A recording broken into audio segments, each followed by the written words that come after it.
All right.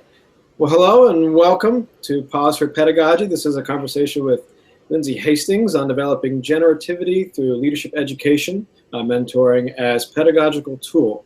And we're with the International Leadership Association. My name is Dan Jenkins, and I'm Director and Assistant Professor of Leadership and Organizational Studies at the University of Southern Maine and co-editor of our Pause for Pedagogy series. So the ILA and I are thrilled to welcome Lindsay to our latest conversation in the Pause for Pedagogy series. Welcome, Lindsay. Great, thank you. Glad to be here. We're excited to have you. Can you please tell us just a little bit about yourself? Sure. Well, I'm on the leadership faculty at the University of Nebraska, and I also serve as the director of Nebraska Human Resources Institute, which is a leadership mentoring program here at the university. Excellent. And how long have you been involved with ILA? Oh, good question. Oh gosh, probably 3 or 4 years now. I came on the faculty 3 years ago, but I had been serving as the director of Nebraska Human Resources Institute prior to that, and had some exposure to ILA. Excellent, excellent. So we're excited to have your article published and probably be in the next month or so. We've been working with lots of authors, doing some really interesting work and finding some really interesting work that has been done all around the world. At this point, we've got some folks from Canada and from Japan that have been contributing to this series, and this is definitely an important one. And so let's see, what were some of the key questions that you were hoping to answer when you were writing this article? Sure, great question. So the United States is poised to experience its largest transfers of wealth and leadership in its history. So a big question I was trying to answer through this article is how might leadership education evolve to prepare students to contribute to this transfer of leadership and not just consume this transfer of wealth.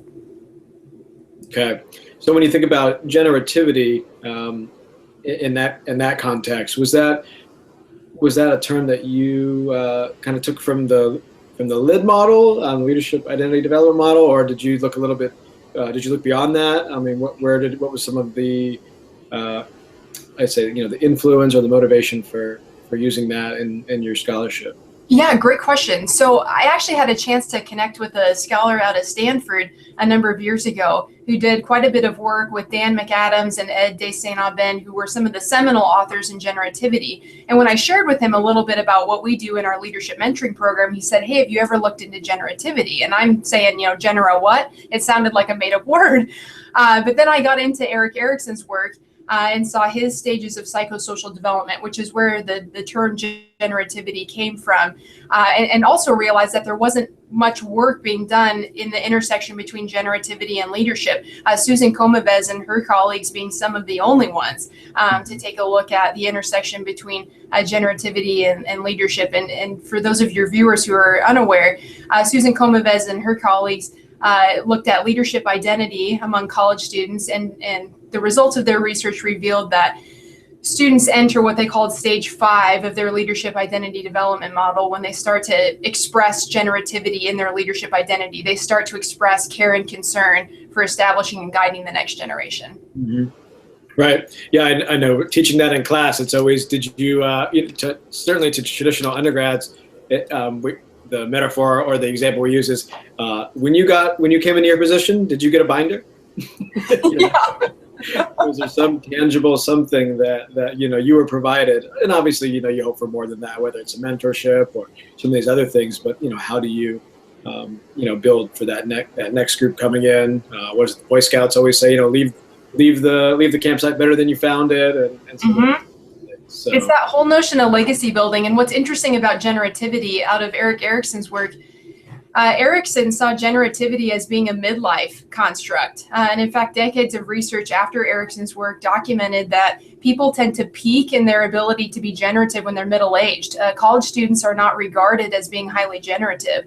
But what's interesting is that because of this significant leadership transfer, we won't be able to wait for our students to become middle-aged before generativity and socially responsible leadership will be demanded of them. And Alice Rossi in 2001, and there were a variety of other scholars, identified that generativity has emerged as one of the strongest predictors of social responsibility. So developing generativity becomes an important proxy for developing social responsibility and socially responsible leadership, which I think many of our students will be demanded of them early in their careers to demonstrate socially responsible leadership in potentially senior roles. Very good. At some point, I want to ask you how you think this might be applied to non-traditional students, but let's wait till the end. So, okay. Planting that seed. So, so tell me a little bit more about some of the practice or pedagogy you discussed in your article. Where did the idea or need for this work come from? You did talk about certainly some of the financial needs and where some of the distribution or the that's the word I'm looking for. The wealth will all be in this place, with a high percentage being with this group. But what was a little bit more about some of the practice and pedagogy? Sure. So we know a few things from research about what develops generativity. A variety of antecedents have been identified, two of which involve mentoring. Peterson and Stewart in 1996 identified the results of their research revealed that those who are mentored tend to be more generative. We did a study in 2015 where the results of our research indicated that those who mentor tend to be more generative than their peers. And then the third antecedent is community involvement, which leadership education has addressed, I think, quite successfully. I joked at the Association of Leadership Educators conference that any leadership student across the country can't swing a dead cat without hitting a service learning or community involvement opportunity. Mentoring, on the other hand, is something we cross our fingers and hope for during a student's experience, but it may or may not be something we systematically involve in our leadership education offerings. And that may be something that we want to look at, knowing that mentoring develops generativity. Generativity is a predictor of social responsibility. Right. Yeah. And certainly if, for any of our listeners that have been, or watchers that have been part of a mentoring program, it takes a village to do the administration, to pair, to find the volunteers, to place and pair people up. And, I had a graduate student in our program recently that was looking at reverse mentoring. Have you ever seen that? And so he found some just amazing findings. We don't think about that. We always think, well, let's pair, the young whippersnapper with the old guard, and in some ways, we have as much to learn, or I'd say in many ways, we have as much to learn from those that are coming in with new ideas or are newer to the organization than those that have been there for decades or more. And sometimes it's just creating those opportunities for conversation. And who knows? Maybe we should start pairing freshmen with our vice presidents for student affairs. Absolutely. Honestly, there's so much to be gained. What we know definitely about mentoring is that there is reciprocal influence. And mentoring, no matter how we do it, if the student is being the mentor or being mentored, either way, you're likely to develop generativity. So it's interesting. So what were some of the learning outcomes, some of the specific learning outcomes for this practice or pedagogy, and how has your team been assessing whether those outcomes are being met? Yeah, great question. Generally, when we're talking about mentoring for the purpose of leadership development, we're talking about outcomes generally in personal development and leadership empowerment. And through our leadership mentoring program, we assess personal development and leadership empowerment, both formatively and summatively in a variety of ways. So for example, all of the college student leaders who are in our mentoring program, they're placed in what are called projects, which is a fancy word for small groups, based on the age or the school of their mentee. So for example, all of the college student leaders who work with first through third graders, they are in what's called Child's Project. Every project meets weekly to discuss the development and outcomes of their respective mentoring relationships. So for example, in a Child's Project meeting, every student would go around and talk about what they did with their mentee that week. So for example, I might share, this week I did a body tracing activity with my mentee where we identified our own leadership strengths within the body, and then we wrote on each other's body on the outside strengths we see in each other. I identified that my mentee sees herself as a strong listener, and so I challenged her this week to spend 5 minutes actively listening to her younger brother that week. So that might be an example of how students are sharing and giving each other advice and feedback on the development and outcomes of their mentoring relationship. Then more summatively, at the end of each school year, we have a day called Annual Recognition Day. At this event, each mentoring pair comes up with a symbol of their mentoring relationship to document the progress and outcome of their relationship. So, for example, for students who are early in their relationship, they may document their progress in building a foundation of trust and friendship, whereas older mentoring pairs may document through their symbol how they've been reinvesting in others and how they documented that throughout the year. Now, ultimately, we want to see that mentoring develops generativity. That's what we've been interested in. So we've been using more empirical research to answer that question. A few years ago, we examined generativity levels among our students, and we compared them against college student leaders who are not mentoring and against general college students. And what we saw there was that indeed, college student leaders who mentor are significantly more generative. But each type of mentoring experience, even though I'm talking about what we did in our program, each type of mentoring experience will generate unique leadership development experiences and outcomes. So, for example, the Multi-Institute Study of Leadership, the MSL, showed us that while faculty mentoring will likely impact the majority of the values associated with the social change model, peer mentoring can actually fill in the gaps and impact social change values like commitment and collaboration.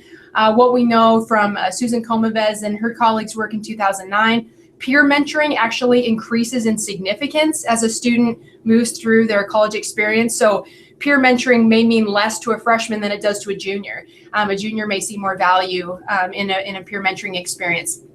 When students serve as mentors, what we know is that we should expect sharpened leadership competencies and things like a larger sphere of influence, higher attributed esteem, increase in pride, satisfaction, and confidence. And a variety of measures could be used to assess this. I mean, chief among them, the Socially Responsible Leadership Scale, the SRLS. That's really interesting. I wonder, a freshman, for example, they may not know what they need out of a mentor yet because they're still getting acclimated to being a college student. And perhaps I'm just thinking about, what could be some of the reasoning or the causation for some of those findings. But you don't know what you don't know, and so at what stages does a mentor make a more significant impact? And because certainly we need mentors at every stage, or your findings are suggesting that. Mm-hmm. Have you found are there any significant differences between the different stages that have come out beyond what you were mentioning? That's a great question. Meaning, like, what outcomes might we expect in a freshman versus a sophomore versus a junior? Sure. That's a great question. In fact, any of your viewers out there who are graduate students, I'd love to lure you to the University of Nebraska to help answer some of those questions.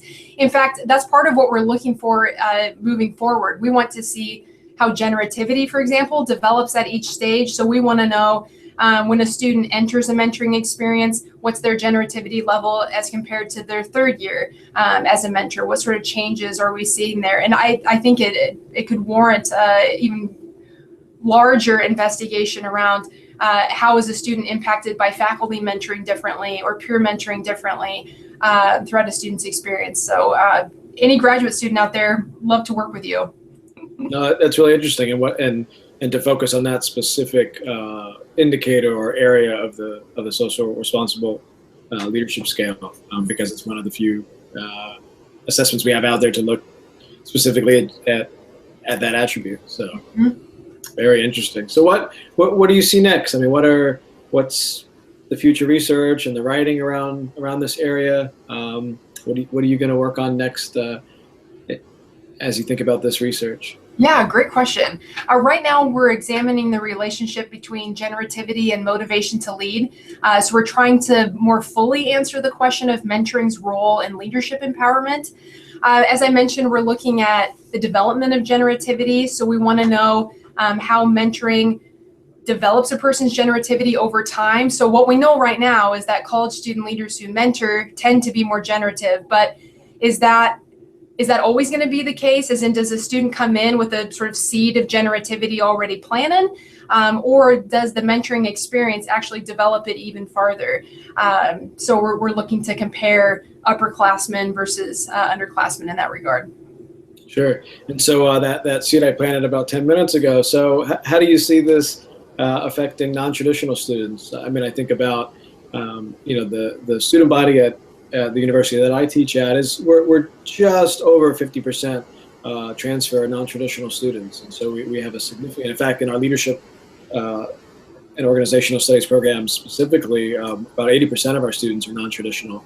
Our undergrads are, usually in their late 20s, early 30s, and they're working in a variety of fields. And, how do you see this type of research or this practice or these outcomes? Again, this is completely, your hypotheses, but, Yeah. or perhaps you've done some work on it. What are some of the things you've been thinking about that population? You're asking a great question. As of right now, I could tell you we'd have to extrapolate earlier research findings. So what we know is that from Peterson and Stewart in '96, that being mentored is a developmental antecedent for generativity, but that has not been investigated in non-traditional students. So it's a very interesting research question, which I'm thinking you should build your own graduate cohort there in Maine to study that question. It's an excellent one.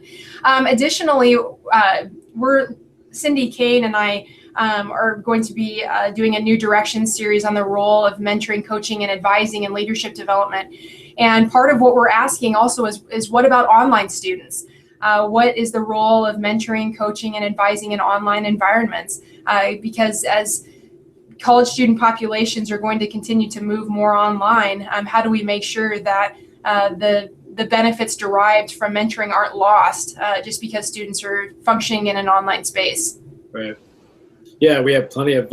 In fact, we've become the largest online major in our system, and so we try to recreate a lot of what has been traditionally done in the brick and mortar classroom into leadership through lots of online experiential and experimental pedagogy, and that's just one more thing that we think about how do you translate service learning to the online and virtual environment. We've done things as interesting as micro volunteering, and in the end, we find that students tend to volunteer in the communities nearest to them anyway. I wonder if the same would be true with mentoring. Would they choose to find mentors or mentor, to be a mentee with or mentor those in their communities versus trying to pair somebody up with somebody through Skype or Google Hangouts or something like that. So, so anything else you'd love to add or share based on some of this work? Just at the end of the day, I think it's important for us as leadership educators to know that mentoring can take on a lot of forms and still be successful in developing generativity and therefore social responsibility. So its utility in leadership development is something to be heavily considered. And for any of your viewers who are interested in learning more, I'm happy to provide research on this. So as you go vie for these kinds of programs, I can help you swing with a heavy bat. Great. No, thank you so much, Lindsay. And thanks to our viewers for joining us today. So Pause for Pedagogy is an initiative of the Leadership Education Member Interest Group of the International Leadership Association, and articles and videos are available at www.ila-net.org, and you can follow us on Twitter at @the_ILA. Thanks so much, Lindsay. Thanks, Dan.